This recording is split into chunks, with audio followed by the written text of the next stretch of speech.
मेघा तिच्या नंदेला ज्योतीला म्हणाली, काय झालं नंदूबाई? आज सकाळी सकाळी माझ्या दारात का आला आहात? आता काय पाहिजे तुम्हाला?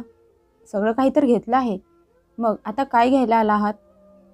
आज तुमचा नवरा तुमच्यासोबत आला नाही का? तुम्ही चालत आला आहात का? मेघाचं बोलणं ऐकून ज्योती म्हणाली, काही नाही वहिनी. दादा कुठे आहे? मला त्याच्याशी महत्त्वाचं बोलायचं आहे. नंदेचं बोलणं ऐकून मेघा हसत तिला टोमणा मारत म्हणाली, अच्छा, तर मग ती महत्त्वाची गोष्ट मला तरी कळू द्या. मी पण ऐकून घेईन. ज्योती हळू आवाजात म्हणाली, नाही वहिनी, मी ती गोष्ट फक्त जीवनदादाला सांगणार आहे. हे ऐकून मेघा चेहऱ्यावर आट्या पाडून टोमणा मारत म्हणाली, खूप चांगलीच ओळखत आहे मी तुम्हाला, तुमची नाटकं. मला पण माहीत आहे तुम्ही इथे काय मागायला आला आहात आणि माझ्यापासूनच लपवत आहात. पण एक गोष्ट मला समजली नाही की तुम्ही प्रत्येक वेळी पैसे मागायला का येत असता? इथे तुम्ही कुठली नोकरी करत आहात का? वहिनीचं बोलणं ऐकून ज्योतीचा चेहरा उतरला. ती हळू आवाजात म्हणाली, वहिनी, बाहेर खूप ऊन आहे. मला घरात तरी येऊ दे. मेघा परत तिला म्हणाली, हो हो, आत या. हे तुमचंच तर घर आहे. या या, आत या. एवढे टोमणे ऐकून घेऊन पण ज्योती लाज नसल्यासारखी घरात सोफ्यावर येऊन बसली. ज्योतीचा घसा तहान लागल्यामुळे सुकला होता. ती घाबरत तिच्या बहिणीकडे बघत म्हणाली, वहिनी, एक ग्लास पाणी मिळेल का? खूप तहान लागले आहे. हे ऐकून मेघा किचनकडे निघाली. तिने पहिले थंड पाणी घेण्यासाठी फ्रीजकडे हात पुढे केला, पण तेवढ्यात तिच्या मनात जुन्या कडू आठवणी जाग्या झाल्या. मग तिने रागात हंड्यातलं ग्लास भरून पाणी घेतलं आणि नंदेच्या हातात नेऊन दिलं. ज्योतीने पाण्याचा एक घोट पिल्यानंतर लगेच तिच्या लक्षात आलं की वहिनीने हे पाणी जाणून बुजून तिला दिलं आहे, जुन्या दिवसांचा बदला घेण्यासाठी. तिने हळूच पाण्याचा ग्लास टेबलवर ठेवला. तेवढ्यात अचानक तिची नजर समोर असलेल्या खोलीवर गेली, जी लग्नाच्या अगोदर तिची होती. खोलीकडे बघत ती भूतकाळात हरवून गेली. कधी ज्योती या घरची लाडाची मुलगी होती, या घरचा जीव, या घरची शान, आणि तिचं नाव सगळ्या शहरात पसरलं होतं, कारण ती या श्रीमंत घरातली मुलगी होती. तिचे वडील खूप मोठे बिझनेसमॅन होते. त्यांना अचानक झटका आल्यामुळे त्यांचं निधन झालं. पण जाता जाता ते एवढा पैसा सोडून गेले होते की त्यांची मुलं न कमवता पण आयुष्यभर आरामात जगू शकत होती. तिचा भाऊ जीवनसुद्धा त्याचं शिक्षण पूर्ण करून एका कंपनीत मॅनेजरच्या पोस्टवर नोकरी करत होता. ज्योती सगळ्या घरात लाडाची होती. तिच्या आवडीनिवडी पण खूप मोठ्या होत्या. ती महागातले ब्रँडेड कपडे, ब्रँडेड चप्पल, बूट, बाजारात आलेल्या नवीन नवीन फॅशनच्या वस्तू तिला खरेदी करायला खूप आवडत होत्या. तिची आई तिला सारखी समजावत असायची की ज्योती बाळा, जरा बचत पण करायला शिक. आयुष्य खूप मोठं आहे. कधी कशाची गरज पडेल सांगता येणार नाही. जेव्हा ही गोष्ट तिचा भाऊ जीवन ऐकायचा तेव्हा तो हसत त्याच्या आईला म्हणायचा की आई, ज्योती माझी एकुलती एक बहीण आहे. तिला जी काही मजा मस्ती करायची आहे ती करू दे. माझी अशी इच्छा आहे की तिला जगातला सगळा आनंद, सगळे सुख भरभरून मिळावे. मुलाचं असं बोलणं ऐकून त्याच्या आईचा ऊर भरून यायचा. त्यांना त्यांच्या मुलावर खूप गर्व वाटायला लागायचा. त्या देवाकडे प्रार्थना करत म्हणाल्या, देवा, तू आम्हाला भरपूर दिला आहेस. माझ्या मुलीला पण असंच घर आणि असाच चांगला काळजी घेणारा मुलगा मिळू दे, म्हणजे त्या आयुष्यभर राणी बनून राहील. आईचं बोलणं ऐकून जीवन हसत म्हणाला, आई, तू काळजी करू नकोस. मी ज्योतीचं लग्न अशा मोठ्या घरात करून देईन की सगळं शहर बघतच राहील. त्याची आई प्रेमाने हसत म्हणाली, अरे जीवन, अगोदर तू स्वतःचं तरी लग्न कर. तू घरात सगळ्यात मोठा आहेस. काही दिवसांनी जीवनसाठी मुलीचं स्थळ आलं आणि त्याचं लग्न मेघा नावाच्या मुलीशी ठरलं. घरात सगळीकडे आनंदाचं वातावरण पसरलं होतं. लग्नाच्या सगळ्या खरेदीची जबाबदारी ज्योतीने तिच्या हातात घेतली. एक दिवस घरातले लोक दागिने खरेदी करायला दुकानात गेले, तर ज्योतीने स्वतःसाठी पण काही दागिने पसंत करायला लागली. ते बघून तिची आई हसत तिला म्हणाली, अगं ज्योती, अगोदर तुझ्या होणाऱ्या बहिणीसाठी तरी दागिने पसंत कर. हे ऐकून ज्योती लगेच तिच्या बहिणीसाठी दागिने बघायला लागली आणि दुकानदाराला सारखी सारखी म्हणायला लागली, काका, यामधला सगळ्यात हलका सेट असेल तो दाखवा. हे सगळं बघून जीवन थोड्या वेळासाठी उदास झाला. त्याला वाईट वाटलं की ज्योती तिच्या बहिणीसाठी एवढे हलके दागिने पसंत करत आहे, पण तो काही बोलला नाही. ज्योतीने तिच्या बहिणीसाठी जे पण दागिने खरेदी केले होते ते सगळे खूप हलके होते. बाकीचं सगळं सामान पण तिने स्वस्तातलं खरेदी केलेलं होतं. लग्नाच्या वेळी जेव्हा पाहुण्यांनी नातेवाईकांनी नवरीच्या गळ्यातले दागिने बघितले तर एकमेकांच्या कानात कुजबूज करायला लागले की मुलाकडचे किती कंजूस निघाले, फक्त श्रीमंत असल्याचा दिखावा करत असतात. नवरीचे सगळे सामान तर असले घेऊन आले आहेत जणू गरीब घरातून आलेली आहे. हे सगळं ऐकून जीवनला खूप वाईट वाटलं, पण त्याने काही बोलण्याऐवजी त्यावेळी गप्प बसणे योग्य समजलं. लग्नानंतर जेव्हा मेघा लग्न करून पहिल्यांदा घरी आली तेव्हा सगळं घर पाहुण्यांनी भरलं होतं. सगळे पाहुणे बसले होते. तेवढ्यात ज्योती एवढ्या गर्दीत मेघाच्या जवळ आली आणि हसत म्हणाली, वहिनी, तुझ्या कानातले हे झुमके किती छान आहेत, मला ते दे ना. हे ऐकून मेघा हैराण होऊन ज्योतीकडे बघायला लागली. काही वेळ तर ती गप्पच राहिली, पण घरातले वातावरण बघून तिने कानातले झुमके काढून देणेच योग्य समजले. तेवढ्यात जवळ बसलेली ज्योतीची मावशी म्हणाली, अगं ज्योती, राहू दे. अगोदरच तू तुझ्या बहिणीसाठी एवढ्या हलक्यातले दागिने खरेदी केले आहेस, कुणालाही आवडले नाहीत. आता तिच्या माहेरच्या लोकांनी तिला घातलेले झुमके तरी तिच्याजवळ राहू दे. हे ऐकून मेघा हैराण होऊन ज्योतीकडे बघायला लागली, पण ती काही बोलली नाही. तिने हसत तिच्या आईने तिला घातलेले झुमके काढून ज्योतीच्या हातात दिले. जेव्हापासून मेघा या घरात लग्न करून आली होती तेव्हापासून तिच्या सासूने आणि तिच्या नवऱ्याने तिला खूप प्रेम आणि आपलेपणा दिला. खूप प्रेमाने तिच्याशी वागत होते. यामुळे हळूहळू ज्योतीला घरातली जागा, तिचा मानसन्मान कमी व्हायला लागला आहे असं वाटायला लागलं. हे सगळं बघून ज्योतीच्या मनात तिच्या बहिणीबद्दल राग, तिरस्कार तयार व्हायला लागला. ती जाणून बुजून तिच्या बहिणीवर खोटे खोटे आरोप लावायला लागली आणि प्रत्येक वेळी तिला कमीपणा दाखवण्याचा प्रयत्न करायला लागली. एक दिवस मेघा किचनमध्ये लवकर लवकर जेवण बनवत होती, कारण आज तिच्या माहेर राहून तिचा भाऊ तिच्या सासरे येणार होता. तेवढे ज्योती तिथे आली आणि म्हणाली, काय झालं बहिणी, आज एवढ्या लवकर लवकर जेवण का बनवत आहेस? मेघा हसत म्हणाली, अहो ताई, आज माझा दादा येणार आहे, त्यामुळे मी विचार केला की लवकर जेवण तयार करून ठेवते आणि मग त्याच्यासोबतच माहेरी जाईन. हे ऐकून ज्योतीचा चेहरा उतरला. ती म्हणाली, अगं वहिनी, पण तू माहेरी का जात आहेस?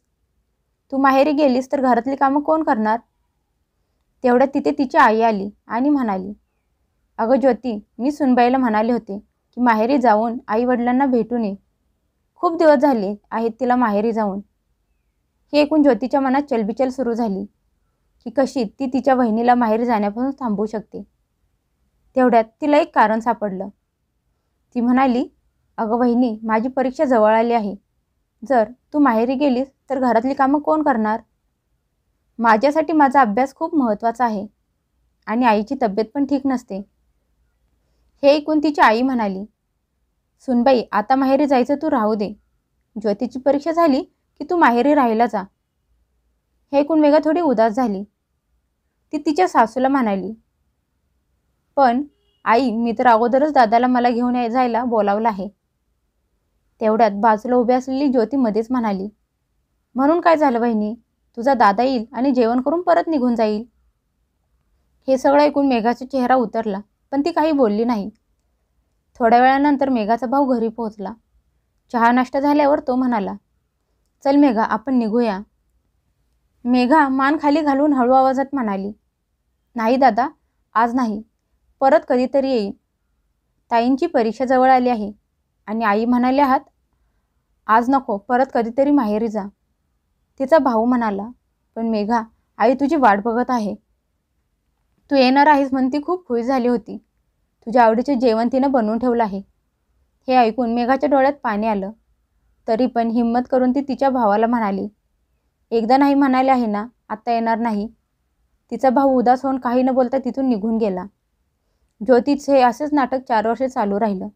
जेव्हा कधी मेघा माहेरी जायची तयारी करायची तेव्हा काही ना काही निमित्त करून ती तिला थांबवत असायची. मेघाच्या मनात माहेरच्या लोकांची आठवण येऊन ती तडफडत राहत असायची, पण माहेरी जायची तिला एकदा पण संधी मिळाली नाही. जीवन पण हे सगळं बघून गप्प राहिला, कारण घरात त्याला भांडण नको होतं. एक दिवस जीवन ऑफिसमधून घरी आला. आल्या आल्या तो मोठ्या आवाजात म्हणाला, आई, आई, तू कुठे आहेस? कुठे आहेत घरातली सगळी लोक? लवकर हॉलमध्ये या. त्याचा मोठा आवाज ऐकून घरातले सगळे घाबरून बाहेर हॉलमध्ये आले. त्याची आई शांत स्वरात म्हणाली, काय झालं जीवन, एवढ्या मोठ्याने का ओरडत आहेस? जीवन थोडा मोठा श्वास घेत म्हणाला, आई, मी ज्योतीसाठी मुलगा पसंत केला आहे. तो माझ्याच कंपनीत काम करतो. हे ऐकून ज्योती उत्साहाने म्हणाली, दादा, मुलगा कसा आहे ते जाऊ दे, हे सांग, तो श्रीमंत आहे का नाही? जीवन हसत म्हणाला, तो आपल्यापेक्षा जास्त श्रीमंत आहे. त्याच्या वडिलांचा खूप मोठा बिझनेस आहे आणि मुलगा स्वतः पण माझ्या कंपनीत चांगल्या पोस्टवर काम करतो. त्याची आई जरा जास्त उत्साहाने म्हणाली, अरे जीवन, त्या मुलाचा फोटो आहे का? असला तर दाखव आणि त्याचं नाव काय आहे? जीवन त्याचा फोन काढून म्हणाला, आई, हा बघ, याचं नाव विकास आहे. फोटो बघून मेघा हसत म्हणाली, अरे वा, मुलगा तर खूपच छान आहे. हे ऐकून ज्योती चेष्टा करत म्हणाली, बघितलं का दादा, वहिनी माझ्या होणाऱ्या नवऱ्यावर लाईन मारत आहे. हे ऐकून तिची आई नाराज होत म्हणाली, ज्योती, तू हे काय बोलत आहेस? मोठ्यांशी बोलण्याची काही शिस्त आहे का नाही? मेघा थोडी घाबरून गेली. ज्योती म्हणाली, अगं आई, मी तर चेष्टा करत होते. तुम्ही लोक एवढं सिरियस का होत आहात? घरात ज्योतीच्या लग्नाची घाई गडबड सुरू झाली. ज्योतीने स्वतःच्या लग्नाच्या खरेदीसाठी एवढे पैसे खर्च केले जशी मोठ्या बिझनेसमॅनची मुलगी आहे. महागातले कपडे, दागिने, ब्रँडेड चप्पल सगळं तिच्या आवडीने खरेदी केलं. जीवन पण काही बोलला नाही. त्याच्या मनात फक्त एवढंच होतं की त्याची एकच बहीण आहे आणि ती आनंदात राहायला पाहिजे. पण या सगळ्या खरेदीमध्ये आणि लग्नामध्ये जवळजवळ 25 लाख रुपये खर्च झाला. त्यामुळे तिच्या भावावर 10 लाख रुपयांचं कर्ज झालं. पण ज्योतीने तिच्या सगळ्या इच्छा लग्नात पूर्ण करून घेतल्या. लग्न खूप धूमधडाक्यात झालं. सगळं शहर तिच्या लग्नाची प्रशंसा करत होतं. सगळीकडे ज्योतीच्या लग्नाची चर्चा सुरू होती. पण या धूमधडाक्यात केलेल्या लग्नामुळे एका भावावर 10 लाखाचं कर्ज पण चढलं होतं. पण त्याची माहिती कुणालाच नव्हती. ज्योतीचे तिच्या सासरी खूप छान स्वागत केलं. सगळं काही चांगलं चाललं होतं. पण ज्योतीचे पाय त्या घरात पडताच त्या घरावर संकट यायला लागली. काही दिवसांपूर्वी तिच्या सासऱ्यांनी लोन घेतलं होतं.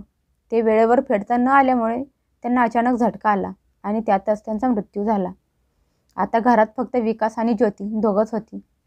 एक दिवस विकास कामावर जायला तयार होत होता. तेवढ्यात ज्या लोकांकडून त्याच्या वडिलांनी लोन घेतलं होतं ते लोक त्याच्या घरी आले.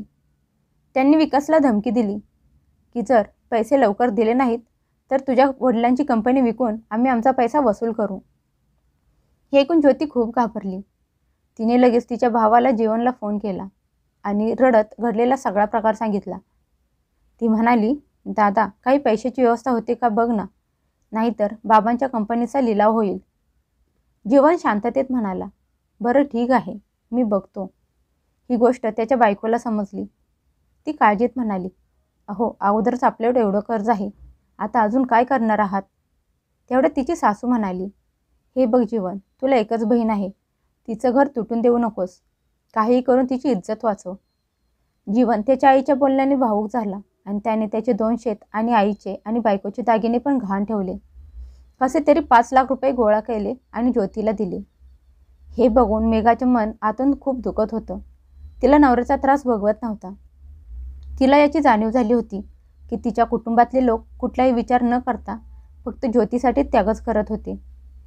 पण वेळ परत बदलली. पैशांची सगळी व्यवस्था न झाल्यामुळे विकास त्याच्या वडिलांची कंपनीचा लिलाव होताना बघत राहिला.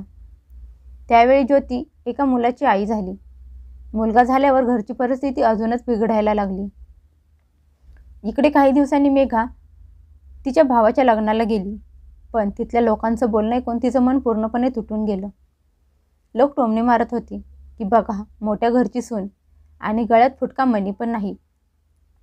लग्नात कमी दागिने घातले होते आणि आता ते पण विकले आहेत. कसलं नशीब आहे हिचं. हे ऐकून मेघाचं मन भरून आलं. पण तिने आईवडिलांच्या इज्जतीसाठी डोळ्यातले पाणी लपवून ठेवलं. हळूहळू खूप मुश्किलीने जीवनने घाण ठेवलेली शेती आणि आईचे आणि बायकोचे दागिने सोडवून आणले. या काळात त्या दोघांना एक मुलगी झाली. त्यामुळे घरात आनंदाचे वातावरण पसरले. हळूहळू काही वर्षांनी विकासची परिस्थिती एवढी खराब झाली की ज्योतीवर पण नोकरी करायची वेळ आली. पण मुलाची काळजी घेण्यासाठी ती माहेरी आली. जशी ती घरात अंगणात आली, तिची वहिनी रागाने म्हणाली, आता काय घ्यायला आला आहात नंदूबाई? सगळं काही तर आधीच हिसकावून घेतलं आहे. हे ऐकून ज्योती हळू आवाजात म्हणाली, वहिनी, दादा कुठं आहे? मला त्याच्याशी महत्त्वाचं बोलायचं आहे. तेवढ्याच जीवन तिथे आला. ज्योती तिच्या भावाच्या समोर हात जोडून म्हणाली, दादा, माझ्या घरची हालत खूप खराब झाली आहे. विकासने मला नोकरी करायला सांगितली आहे, पण मी माझ्या मुलाला एकट्याला घरी ठेवून नाही जाऊ शकत. तुम्ही लोक याची जबाबदारी घ्याल का? मुलीचं बोलणं ऐकून तिच्या आईच्या डोळ्यात पाणी आलं. पण त्यांना माहीत होतं की ते लोक आता तिची आर्थिक मदत नाही करू शकत. अगोदरच खूप काही दिलं होतं. तेवढ्यात तिची वहिनी प्रेमाने म्हणाली, ताई, तुम्ही तुमच्या मुलाची अजिबात काळजी करू नका. मी त्याची पूर्ण काळजी घेईन. वहिनीचे बोलणे ऐकून ज्योती हुंदके देऊन रडायला लागली आणि म्हणाली, वहिनी, मी तुझ्यावर खूप अन्याय केला आहे. तुला खूप त्रास दिला आहे. मला माफ कर. मेघाने नंदेचे दोन्ही हात पकडले आणि तिला म्हणाली, अहो नाही ताई, तुम्ही माफी नका मागू. जे झालं ते विसरून जा. डोळ्यात पाणी घेऊन ज्योती तिच्या 5 वर्षाच्या मुलाला माहेरी सोडून निघून गेली. पण सगळ्यांच्या मनात एक उणीव राहिली की त्यांची एकुलती एक मुलगी आणि बहिणीचा संसार ते नीट बसवू शकले नाहीत. तिचं आयुष्य उद्ध्वस्त होण्यापासून वाचवू शकले नाहीत. म्हणतात ना, जो दुसऱ्यांसाठी खड्डा खोदतो तो त्याच खड्ड्यात कधी ना कधी स्वतः पडतो. आज ज्योतीला तिने केलेल्या चुकांची, तिने तिच्या बहिणीवर केलेल्या अन्यायाची जाणीव झाली होती. तिने तिच्या बहिणीवर एवढा अन्याय करून सुद्धा तिच्या बहिणीने तिला मोठ्या मनाने माफ केलं होतं. ज्योतीला आता तिने केलेल्या चुकांचा पश्चाताप करण्याची वेळ होती. देव जेव्हा देतो तेव्हा भरभरून देतो. तेव्हा त्याने दिलेल्या गोष्टीचा मान ठेवायला शिका, नाहीतर ज्योतीसारखा पश्चाताप करण्याची वेळ येते.